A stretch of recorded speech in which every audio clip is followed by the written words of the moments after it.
તો રાજકોટ અગ્નિકાંડ બાદ અમરેલી જિલ્લાનું વહીવટીતંત્ર પણ સફાળું જાગ્યું છે અને ફાયર સેફટીના અભાવે એક બાદ એક એકમોને સીલ કરી રહ્યું છે.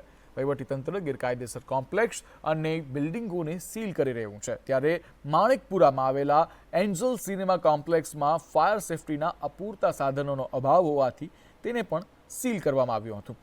આ કોમ્પ્લેક્સમાં SBI બેંક પણ આવેલી હોય અને અહીં ગ્રાહકોની ભારે અવરજવર રહેતી હોય છે. તેથી ફાયર સેફટીના નિયમોને ધ્યાનમાં રાખીને બેંકને પણ સીલ કરવામાં આવી હતી. સમગ્ર કામગીરી દરમિયાન કોઈ અનિચ્છનીય ઘટના ન ઘટે તે માટે વહીવટીતંત્રની સાથે ફાયર વિભાગ અને પોલીસ અધિકારીઓ પણ હાજર રહ્યા હતા.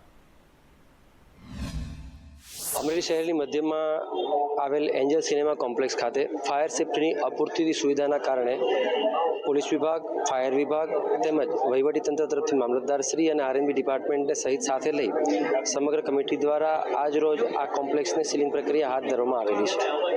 કોઈ ફાયરને રિલેટેડ કોઈ દુર્ઘટના ન ઘટે તેના સલામતીના હેતુથી અહીંયા પબ્લિકનો મેળાવડો વધારે પ્રમાણમાં રહેતો હોય છે. તો આવા હેઝાર્ડ્સને ધ્યાનમાં રાખીને આ બિલ્ડિંગની સીલિંગ પ્રક્રિયા હાથ ધરવામાં આવેલી છે.